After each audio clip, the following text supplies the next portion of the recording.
नमस्कार, सत श्री अकाल, आदाब। दूरदर्शन के बेहतरीन कार्यक्रम युव तरंग में आज फिर आप सभी का स्वागत है। हमारा देश भारत, यह वह देश है जहां पर संस्कृति को बहुत ज़्यादा माना जाता है और संस्कृति के साथ साथ हम कुछ बेंचमार्क सेटर भी हैं ग्लोबली।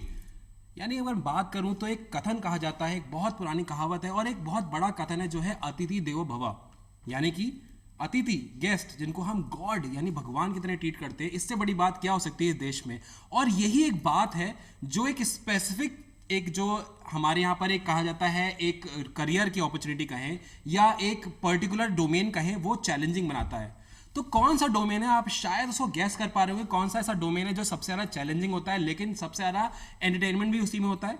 मैं बात कर रहा हूँ हॉस्पिटैलिटी सेक्टर की। तो आज जो हमारा टॉपिक है वो भी है हॉस्पिटैलिटी से रिलेटेड, यानी हॉस्पिटैलिटी एंड बियॉन्ड। तो सबसे पहले मैं स्वागत करना चाहता हूँ हमारे बीच में एक्सपर्ट का, प्रियदर्शन लखावत जी। बहुत बहुत स्वागत है, आप आईएचएम जयपुर से हैं। धन्यवाद युव तरंग में आने के लिए। तो ये जो सेक्टर है इसके बारे में जानेंगे, इसकी करियर अपॉर्चुनिटी के बारे में जानेंगे और ये जानेंगे कि इसमें क्या हमारे लिए ग्लोबल प्रोस्पेक्ट भी है। तो सबसे पहला क्वेश्चन मेरा यही आ रहा है प्रियदर्शन जी कि हॉस्पिटैलिटी सेक्टर, अतिथि देवो भव, अपने आप में ये बताता है कि कितना इंपॉर्टेंस है इस सेक्टर का हमारे भारत देश में, और बहुत एक्साइटमेंट भी होता है, चैलेंजेस भी हैं। सबसे पहले आई थिंक हम ये जानते हैं, हमारे युवा साथी जानना चाहते होंगे हॉस्पिटैलिटी सेक्टर है क्या। तो थोड़ा वो बताएं आप प्लीज। तो मेरे जो युवा साथी यहाँ पर सब मुझे सुन रहे हैं जी, मैं सबसे पहले उन सब का अभिवादन करता हूँ। और हॉस्पिटैलिटी के बारे में जैसा कि अपलव जी ने अभी अभी पूछा है, मैं आपको बताना चाहूँगा कि हॉस्पिटैलिटी एक बहुत ही ब्रॉड टर्म है जी, इसको किसी एक छोटे सेक्टर के अंदर सीमित करके नहीं देखा जा सकता है। जी, जैसे आपने बताया आतिथ्य से संबंधित है, अतिथि देवो भव से संबंधित है। तो जब एक अतिथि हमारे घर पर आता है तो उसकी बहुत सारी ज़रूरतें जो होती हैं हम वो पूरी करते हैं जी, जैसे कि अकोमोडेशन। जी, तो अब कॉमर्शियल टर्म्स में हम बात करेंगे तो होटल्स। बिल्कुल, तो होटल्स जो हैं वो हॉस्पिटैलिटी का एक पार्ट है, एक जी, सेक्टर है। जी, फिर आ जाते हैं हमारे रेस्टोरेंट्स, बिल्कुल, क्योंकि जो गेस्ट हमारे घर पर भी आया हुआ है उसको भोजन खिलाना, उसको खाना खिलाना, ये हमारी एक जिम्मेदारी है।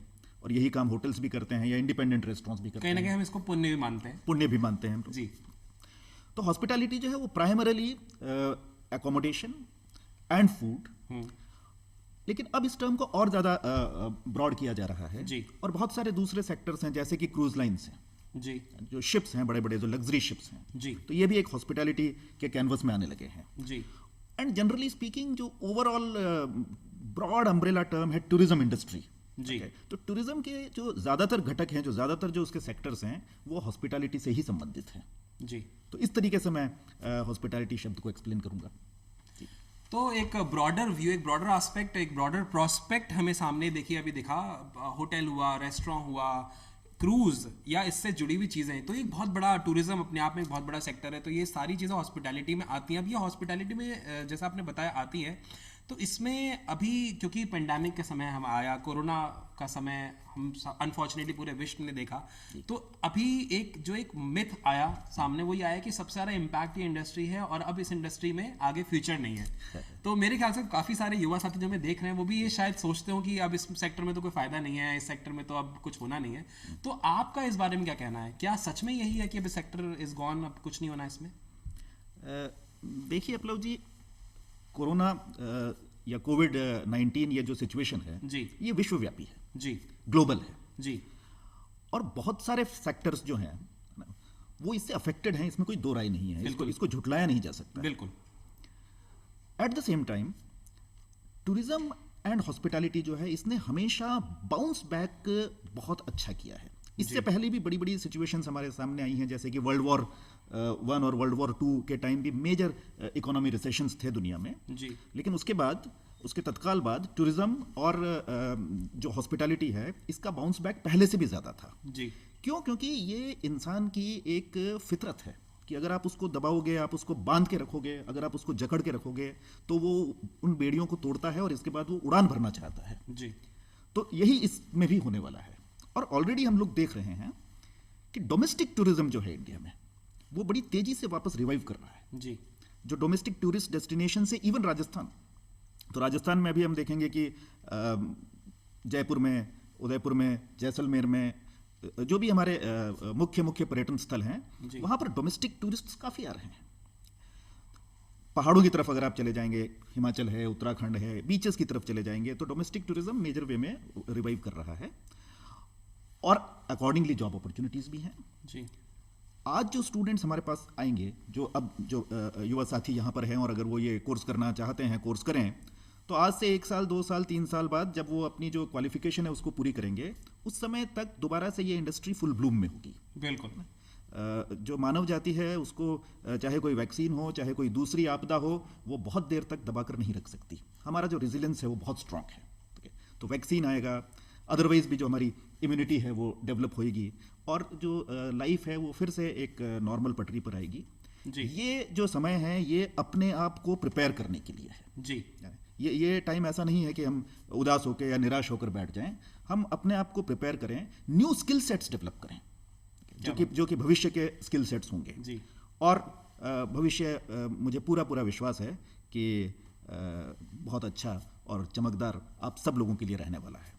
क्या बात है। तो भविष्य बहुत ही चमकदार होने वाला है और ये हताश निराश होने वाला टाइम नहीं है। यहाँ टाइम है प्रिपेयर करने का।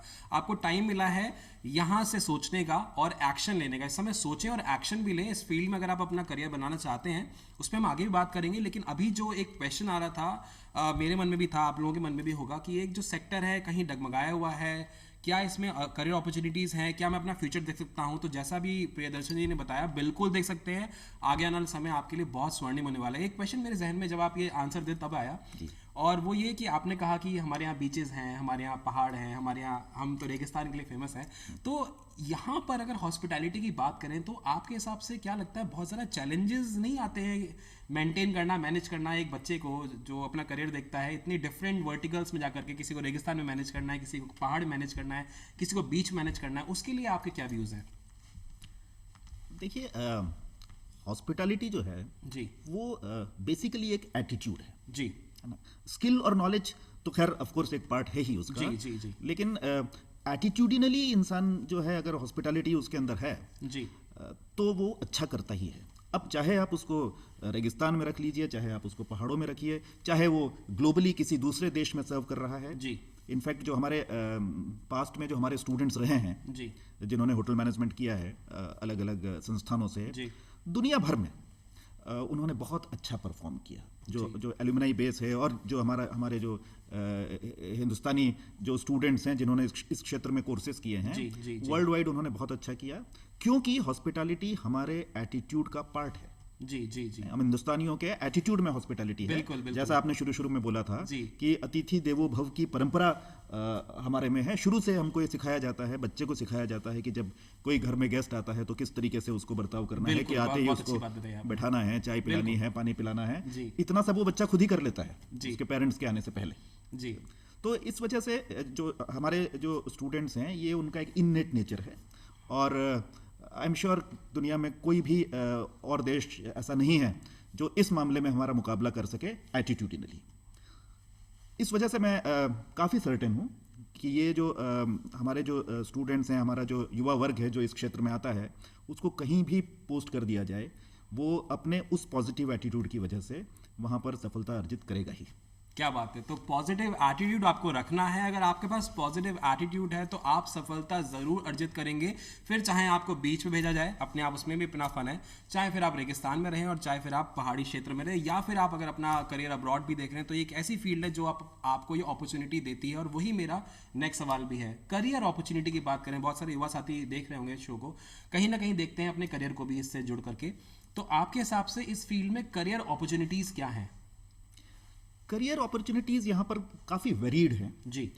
ज़रूरी नहीं है कि ये कोर्स करने के बाद, हॉस्पिटैलिटी मैनेजमेंट कोर्स करने के बाद जो स्टूडेंट है वो होटल्स में ही काम करे। जी। हालांकि वो अपने आप में बहुत अच्छा ऑप्शन है और बहुत बड़ा ऑप्शन बहुत बड़ा ऑप्शन है। जी। जो 5 सितारा जो होटल इंडस्ट्री है, 5 स्टार होटल इंडस्ट्री है, ना केवल वहाँ पर बहुत सारी जॉब अपॉर्चुनिटीज़ हैं, वर्क कंडीशंस भी बहुत अच्छी हैं कि आप हमेशा उस तरीके के एम्बियंस में रहते हैं, उस तरीके के एटमॉस्फेयर में रहते हैं जो कि 5 स्टार होटल्स हैं। गेस्ट्स जो आके रुक रहे हैं वहाँ पर, वो तो बहुत पैसा खर्च करके रुक रहे हैं, पर आप तो सुबह से रात तक, शाम तक वहीं पर हैं, उसी माहौल के अंदर हैं। जी। तो वर्क कंडीशंस के लिहाज से ये बहुत अच्छी इंडस्ट्री है। जी। स्किल्स जो आप डेवलप करते हैं वो हैंड्स ऑन स्किल्स होती हैं। जी। और स्किल को कोई आपसे छीन नहीं सकता। क्या बात तो आप यहाँ पर हैं, इस शहर में हैं, दूसरे शहर में हैं, इस देश में हैं, दूसरे देश में हैं, आपकी जो स्किल्स हैं वो तो आपके साथ ही चलेंगी। जी तो जैसा आप पूछ रहे थे career opportunities, hotels of course एक बहुत अच्छा सेक्टर है। जी उसके अलावा ये जो स्टूडेंट्स जहाँ पर करियर अपॉर्चुनिटीज पाते हैं उसमें क्रूज लाइन्स एक हो गए हैं, एयरलाइन इंडस्ट्री के अंदर भी ये लोग काम करते हैं, रिटेल इंडस्ट्री जो है, not just food retail, even जो क्लोथिंग में जो रिटेल लाइन्स हैं बड़ी बड़ी, ये सब भी इन स्टूडेंट्स को हायर करना चाहती है as managers and assistant managers in the beginning. वजह यह है कि हॉस्पिटैलिटी आपको तैयार करती है कस्टमर हैंडलिंग के लिए, जी प्रॉब्लम सॉल्विंग के लिए, जी कोऑर्डिनेशन के लिए, और ये स्किल सेट केवल होटल्स में नहीं और बहुत सारी जो ऐसी सिमिलर इंडस्ट्रीज हैं वहाँ पे काम आता है। कस्टमर केयर वाली जो पूरी इंडस्ट्रीज हैं, इवन बैंक्स के अंदर आजकल रिलेशनशिप मैनेजर्स हैं, तो ये सारे लोग इस हॉस्पिटैलिटी इंडस्ट्री के कोर्स किए हुए या हॉस्पिटैलिटी के थोड़े अनुभव से आए हुए उनको प्रेफर किया जाता है। तो जॉब अपॉर्चुनिटीज़ बहुत सारी हैं और भविष्य में भी हमेशा रहने वाली हैं। ये जो सेक्टर्स हैं ये ख़त्म नहीं होने वाले। टेम्पररी सेटबैक्स हो सकते हैं जो कि इस समय हर किसी सेक्टर में है, हर किसी फील्ड में है, लेकिन भविष्य जो है वो वापस पहले की तरह ही स्वर्णिम होगा, ऐसा मेरा पूरा विश्वास है। क्या बात है। तो भविष्य स्वर्णिम होने वाला है, इसमें कोई डाउट नहीं है। और एक जो ब्रॉडर एस्पेक्ट या ब्रॉडर प्रोस्पेक्ट की हम बात कर रहे थे वो हॉस्पिटैलिटी सेक्टर में सिर्फ होटल के अंदर नहीं है। देखिए अभी आपने सुना कि क्योंकि बिहेवियर पे बहुत ज़्यादा काम किया जाता है, कस्टमर सेंट्रिक आपको बनाया जाता है, चम्मच कैसे पकड़ना, अगर ये आपने सीखा मतलब वहाँ से सिखाया जाता है। वो हमारे को उसमें ये नहीं पता होता है जो इस सेक्टर से नहीं है कि क्या वो आर्ट है, लेकिन उसकी भी एक आर्ट होती है, उसकी भी कला होती है। वो अगर एक सेक्टर सिखाता है तो आप सोच सकते हैं किस लेवल पे ट्रेनिंग आपको दी जाती है और किस लेवल पे आपको पहुंचाने की कोशिश की जाती है। एक और सवाल, अभी आपने जैसे हॉस्पिटैलिटी सेक्टर का बताया, स्पेसिफिकली होटल का बताया, मैं ट्रैवल एंड टूरिज्म पे भी आपसे क्वेश्चन करना चाह रहा था। आपके हिसाब से इस सेक्टर का इम्पैक्ट और आगे आने वाला फ्यूचर, दोनों ही चीज़ों में ट्रैवल स्पेसिफिकली में क्या आपका सुझाव है? ट्रैवल एंड टूरिज्म में अगर आप कोविड के कॉन्टेक्स्ट में अगर हम स्पेसिफिक बात करेंगे तो देखिए जो ग्लोबल टूरिज्म है वो तो अफेक्टेड है आज की तारीख में। ट्रैवल रिस्ट्रिक्शंस भी हैं जी, मगर डोमेस्टिक टूरिज्म जो है, जैसे हम चर्चा कर रहे थे कि बहुत अच्छी तरीके से वापस से शुरू हो चुका है। कुछ ट्रेंड्स में चेंजेस हैं। फॉर एग्जांपल एक जो ट्रेंड हम देख रहे हैं वो ये है कि पब्लिक ट्रांसपोर्ट को लोग कम यूज कर रहे हैं, जैसे कि ट्रेन्स में कम ट्रेवल कर रहे हैं, इवन फ्लाइट्स में रिलेटिवली कम ट्रेवल कर रहे हैं। ज़्यादा ट्रेंड है अपने खुद के व्हीकल में जाने का। तो वो वाला जो ट्रेंड है वो आ गया है कि लोग अपनी अपनी कारों से जा रहे हैं। फिर एक और जो मेजर ट्रेंड देखा जा रहा है, होटल्स में तो खैर लोग रुक रहे हैं, पर बहुत लोग प्रेफर कर रहे हैं इस टाइम पर होम स्टेज को, वो क्योंकि वो ज़्यादा आइसोलेटेड एनवायरनमेंट है तो उसको वो सेफ कंसिडर कर रहे हैं। तो ये एक अपॉर्चुनिटी है। होम स्टे आने वाले टाइम में एक बड़ी और ऑर्गेनाइज्ड इंडस्ट्री होने वाली है, तो ये एक अपॉर्चुनिटी है, ये एक ट्रेंड हम यहाँ पर देख रहे हैं। लेकिन ब्रॉडली स्पीकिंग जो ट्रैवल एंड टूरिज्म इंडस्ट्री है उसका जो रिवाइवल है वो स्टार्ट हो चुका है और अच्छे पेस पर चल रहा है। इनफैक्ट जितना एक्सपेक्टेड था उससे बेहतर पेस पर चल रहा है और ऐसी आशा की जा सकती है कि आने वाले कुछ समय में ये वापस नॉर्मलिसी पे पहुंच जाएगा और फिर उससे ऊपर ग्रो करेगा।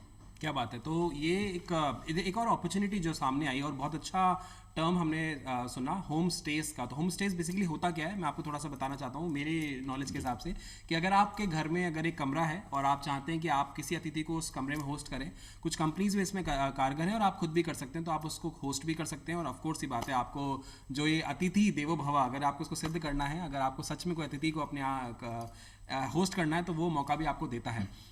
अभी जो समय चल रहा है उसमें हम ऑनलाइन एजुकेशन, क्योंकि आप एजुकेशन फील्ड से हैं तो मैं थोड़ा सा उस पर आता हूँ, और एजुकेशन को ऑनलाइन कर दिया गया है और ऑनलाइन ही समय बच्चा पढ़ रहा है। आपके हिसाब से कितना कारगर है वो, और आपको क्या लगता है कि क्या ये ऑनलाइन एजुकेशन जो हॉस्पिटैलिटी को भी लेकर के आपने बताया, खाना सर्व करना, ये सारी चीज़ें क्या उस हिसाब से करी जा रही हैं, सिखाई जा रही हैं, और क्या आगे आने वाले समय में आपको लगता है कि ऑनलाइन एजुकेशन को कंटिन्यू भी करना चाहिए अगर ये पेंडेमिक ओवर होने के बाद भी? देखिए, ऑनलाइन एजुकेशन इस पेंडेमिक से पहले भी एग्जिस्ट करती थी जी, और दुनिया की बहुत सारी जो बहुत अच्छी यूनिवर्सिटीज़ हैं वो ब्लेंडेड लर्निंग का जो मीडियम है वो यूज़ कर रही थी। ब्लेंडेड लर्निंग का अर्थ ये था कि कुछ पार्ट जो है एजुकेशन का और ट्रेनिंग का वो डिजिटल हो, ऑनलाइन मीडियम से हो, और कुछ पार्ट फेस टू फेस हो। जी।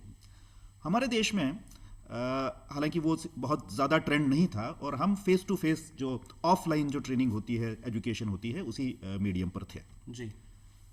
तो ये जो कोविड-19 आया, जैसा हमने शुरू में ही बोला कि ये बहुत अनफॉर्चुनेट हेल्थ क्राइसिस दुनिया भर के लिए रहा है, लेकिन ये एक अपॉर्चुनिटी इस फॉर्म में हमारे लिए लेकर आया कि हमारे जो टीचर्स हैं और हमारे जो इंस्टीट्यूट्स हैं, उन वो ऑनलाइन एजुकेशन बाय डिफॉल्ट उनको स्वीकारनी पड़ी जी।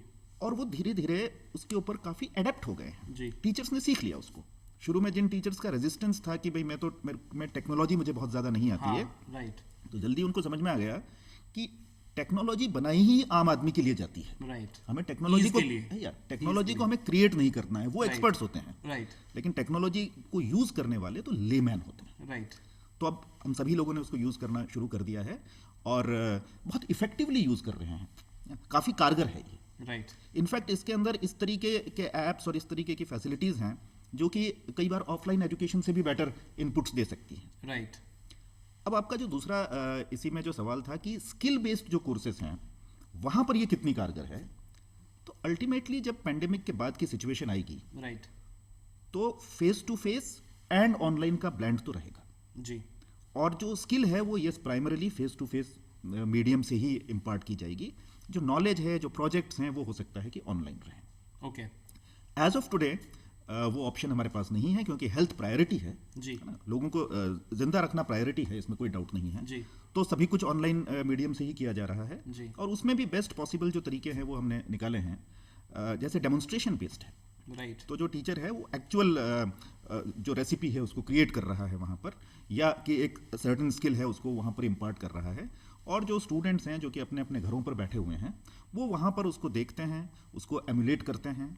टीचर जो है वो उनको फीडबैक देता है उसके ऊपर कि आप किस तरीके Right. से काम कर रहे हैं। Right. तो इस तरह से जो भी बेस्ट पॉसिबल उसमें से सॉल्यूशंस हम निकाल पा रहे हैं वो निकल रहे हैं और अच्छा कर रहा है पूरा देश, उस तरीके से देखा जाए तो। मैंने आई थिंक एक और अपॉर्चुनिटी इसमें और क्रिएट हुई है, जितना मेरा मानना है कि जो बच्चे हैं वो उनके पास एक और अपॉर्चुनिटी है विद ड्यू रिस्पेक्ट की जो क्लासेस होते थे वो शायद इतनी रिकॉर्डिंग्स नहीं होती थी उनकी। Right. लेकिन आज के टाइम पे अगर कुछ मिस आउट आपसे हो गया तो आप वो रिकॉर्डिंग देख सकते हैं। आप मान लीजिए क्लास के समय अवेलेबल नहीं है, भाई बच्चों की भी तबीयत खराब होती थी, उनके घरों में भी शादियां होती थी, तो मिस आउट कर जाते थे कुछ सेशन को। वो आज नहीं है, अगर वो मिस आउट कर रहे हैं किसी भी रीजन की वजह से, तो वो रिकॉर्डिंग देख करके अपने आप को वापस से वो जो भी सिखाया गया वो कर सकते हैं। नहीं, आप बिल्कुल सही कह रहे हैं। और इनफैक्ट अलग अलग स्टूडेंट्स का लर्निंग पेस डिफरेंट होता है। राइट। तो एक क्लासरूम के अंदर तो सबको एक ही पेस से सीखना पड़ता था बाय डिफॉल्ट। राइट। लेकिन यहाँ पर जो स्टूडेंट है वो अपने पेस से उस लर्निंग को कर सकता है। Right. क्योंकि रिकॉर्डिंग्स अवेलेबल है। रिकॉर्डिंग्स अवेलेबल है। तो ये बहुत अच्छी बात हुई है। देखिए, अपॉर्चुनिटी हमें तलाशनी है, पॉजिटिव रहना है, पॉजिटिव माइंडसेट के साथ में बढ़ना है। तो ये आप ये मत समझिए चैलेंज है, ये एक अपॉर्चुनिटी है। आप घर बैठ करके सीख रहे हैं, अगर आप कुछ मिस कर रहे हैं तो आपके पास कोई रिकॉर्डिंग है, आप 1-to-1 टीचर से भी कॉन्टैक्ट कर सकते हैं, तो कोई प्रॉब्लम नहीं है। आप इसको अपने आप में अपॉर्चुनिटी देखें। एक और अपॉर्चुनिटी पे ही मेरा आपसे सवाल आ रहा था जी। अभी तक हमने बात करी सेक्टर को लेकर के, इसमें जॉब अपॉर्चुनिटीज को लेकर के और ग्लोबल अपॉर्चुनिटीज को लेकर के, बट आजकल का जो इंडिया है वो कहता है स्टार्टअप इंडिया, एंटरप्रेन्योर इंडिया। मेरा क्वेश्चन वही है, आप समझ गए होंगे, आपकी स्माइल बता रही है कि मैं क्या पूछना चाह रहा हूँ। इस सेक्टर में एंटरप्रेन्योरशिप या अपने सेल्फ बिजनेस के क्या अपॉर्चुनिटीज हैं? बहुत अच्छी हैं। इनफैक्ट मैं कहूँगा कि जो ज़्यादातर फील्ड्स हैं उनके कंपैरिजन में बेटर है। सबसे पहले फूड इंडस्ट्री, क्योंकि होटल्स जो हैं वो हो सकता है कि इन्वेस्टमेंट की टर्म्स में थोड़ा सा बड़ा प्रोजेक्ट हो, जो कि शुरू में एक एंटरप्रेन्योर जो है वो ना लेना चाहे। जैसे कि जो हमारे जो युवा हैं जो अपने आप पर अपने कदमों पे खड़ा होना चाहते हैं और अपना जीवन खुद बनाना चाहते हैं, तो इतना इन्वेस्टमेंट कई बार संभव नहीं होता है। हालांकि उसमें भी बहुत सारे फाइनेंशियल इंस्टीट्यूशंस हैं जो मदद करते हैं जी। But other than that even small scale पे जो एंटरप्रेन्योरशिप अपॉर्चुनिटीज हैं वो ह्यूज है। अभी आप होम स्टे की बात कर रहे थे। जी जी जी। तो इस तरीके के छोटे छोटे जो सेटअप्स होते हैं उनको क्रिएट करके और जो पर्यटक हैं उनको हम होस्ट कर सकते हैं। राइट। इनफैक्ट इस तरीके के 8, 10, 15, 20 जो होम स्टेज हैं उनको एक साथ लेके और एक जो एंटरप्रेन्योर है वो उनकी मार्केटिंग कर सकता है और इस तरीके से हम काम कर सकते हैं। फूड अपने आप में एक बहुत बड़ा एंटरप्रेन्योरशिप का एरिया है, जिसमें अगेन आप सब जानते हैं रेस्टोरेंट्स हैं, क्विक सर्विस रेस्टोरेंट्स हैं, फूड वैन्स हैं, फास्ट फूड हैं, चेन है, होम डिलीवरी एस्पेक्ट्स हैं जी, आउटडोर कैटरिंग के एस्पेक्ट्स हैं। जी। तो ये सारी जो, क्योंकि आपने एक स्किल सीख लिया है, अब उस स्किल के साथ आप चाहें तो किसी के लिए काम कर लीजिए, चाहे अपने लिए काम कर लीजिए, Right. वो तो आपके अपने हाथ में है। राइट अगर आपके पास स्किल नहीं है तो बाय डिफॉल्ट आपको नौकरी ही करनी पड़ती है। राइट लेकिन अगर हैंड्स ऑन स्किल है तो फिर ये आपका डिसीजन है कि आप किसके लिए काम करना चाहते हैं। तो वो अपॉर्चुनिटीज़ हैं और रहेंगी। और बहुत सारे जो लोग जिन्होंने हॉस्पिटैलिटी में कोर्सेज किए हैं उन्होंने बहुत अच्छा किया है एज एंटरप्रेन्योर्स। तो एंटरप्रेन्योरशिप अगर आप देख रहे हैं, इस फील्ड में भी आपके पास बहुत सारे अपॉर्चुनिटीज़ हैं, बहुत सारे ऑप्शंस हैं। अगर आपको खाना बनाना आता है, इससे अच्छी तो कोई बात नहीं है, हमें भी इनवाइट करेगा अगर आपको आता है तो। लेकिन हाँ, आप उसको लेकर के अपना बिजनेस कर सकते हैं। और साथ ही साथ में आप फास्ट फूड सेंटर्स हुए, आजकल तो मतलब चाय इतनी फेमस हो रही है, हम हिंदुस्तानी को तो वैसे भी चाय बहुत पसंद है, और मसाला चाय हमने तो अब आजकल विदेशों में पिलाना शुरू कर दिया है, तो अपने आप में एक बहुत अच्छी चीज़ है ये, तो आप उसको भी बढ़ा सकते हैं। अंत में जाते जाते आपसे एक सवाल, आप हमारे युवा साथियों को क्या संदेश देना चाहते हैं जो कि इस फील्ड में आना चाहते हैं या अभी सोच रहे हैं कौन सी फील्ड में जाएं, तो दोनों के लिए क्या संदेश देना चाहते हैं आप? देखिए, मेरा संदेश ये है, जैसा कि मैं शुरू में भी कह रहा था, कि हॉस्पिटैलिटी एक एटीट्यूड है। जी तो सबसे पहले आपको ये देखना है कि ये आपके एटीट्यूड में है या नहीं है। जी और आप कैसे देखते हैं? क्या आपको ह्यूमन इंटरेक्शन पसंद है? राइट क्या आपको लोगों के साथ रहना अच्छा लगता है? क्या आप अपनी दोस्तों की कंपनी को एंजॉय करते हैं? Right. क्या आप उनसे बातें करना, उनकी बातें सुनना, उसको आप एंजॉय करते हैं, उस प्रोसेस को? राइट क्या आपको ट्रैवल पसंद है ना? कि आप दुनिया देखना चाहते हैं, अलग अलग जो प्लेसेस ऑफ टूरिस्ट इंटरेस्ट हैं वहाँ पर जाकर रहना चाहते हैं, समय गुजारना चाहते हैं, लंबा समय गुजारना चाहते हैं? राइट क्या आपके एटीट्यूड में ये चीज़ है कि आप हैंड्स ऑन स्किल्स जो हैं उनको डेवलप करते हैं? क्या खाना आपको फैसिनेट करता है? ये सारी चीज़ें अगर आप में हैं और इन चीज़ों का जवाब आपके अंदर से हाँ में आ रहा है, तो ये फील्ड आपके लिए है और आप इसमें बहुत अच्छा करेंगे। इनफैक्ट जिस चीज़ के लिए भी इंसान का एटीट्यूड और एप्टीट्यूड होता है, उसमें वो जाए तो उसमें वो बहुत अच्छा करता है। तो आप अपने आप से पूछिए कि इस तरीके का एटीट्यूड, इस तरीके का इंटेंट आपके अंदर है, और अगर है तो मैं आपको पूरे विश्वास के साथ कहता हूं कि इस फील्ड में आप बहुत अच्छा करेंगे और ये बहुत अच्छा आपको quality of life as well as a career opportunity provide करेगा। Thank you. क्या बात है, तो बहुत ही अच्छी बात हमारे सामने आई। अगर आपको लगता है कि आप इस फील्ड के लिए बने हुए हैं, जो भी एलिमेंट्स एस्पेक्ट्स हमारे सामने आए, चाहे वो हो कि आपको अपने फ्रेंड से बात करना पसंद है, उनको ट्रीट पे बुलाना पसंद है, खुद ट्रीट पे जाना पसंद है, और यही नहीं, अभी देखिए हमारे बीच में ये भी बात आई थी कि सिर्फ हॉस्पिटैलिटी सेक्टर ही यहाँ तक लिमिटेड नहीं है, आपके पास अपॉर्चुनिटीज़ हैं एफएमसीजी, रियल स्टेट, रिटेल, मतलब जहाँ पर कस्टमर सेंट्रिक है, जहाँ कस्टमर्स आपको डील करना है, जहाँ पर आपको अपने बिहेवियर से लोगों का दिल जीतना है। और मेरे ख्याल से कोई ऐसी इंडस्ट्री नहीं है जहाँ पर ये रिक्वायरमेंट ना हो कि भाई आप दिल जीतें। तो दिल जीतने वाली कला अगर आपको सीखनी है या आप सोचते हैं कि आप उसमें पारंगत होना चाहते हैं, तो आपके लिए है हॉस्पिटैलिटी सेक्टर। और इसीलिए आज का हम जो लेके आए थे विषय वो था हॉस्पिटैलिटी एंड बियॉन्ड। तो आपका मैं तहे दिल से शुक्रिया करना चाहता हूँ कि आपने इतना अच्छा हमारे आज व्यूअर्स को बताया कि किस तरह से हम इसमें करियर देख सकते हैं, किस तरह से एंटरप्रेन्योरशिप अपॉर्चुनिटीज़ हैं, और किस तरह से हम नेगेटिव ना होकर के पॉजिटिव एस्पेक्ट्स देखें कोविड की सिचुएशन में भी इस इंडस्ट्री में। तो आप सभी हमारे इसी तरह प्यार देते रहें, दूरदर्शन को इस तरह देखते रहें। फिर आएंगे हम किसी और चर्चा के विषय में आपके साथ बीच में। तब तक के लिए अपना ध्यान रखें, 2 गज दूरी बनाए रखें, मास्क पहने रहें, कोविड अभी ओवर नहीं हुआ है, वैक्सीन का वेट कर रहे हैं, और फिर आएंगे आपके बीच में। तब तक के लिए धन्यवाद। जय हिंद।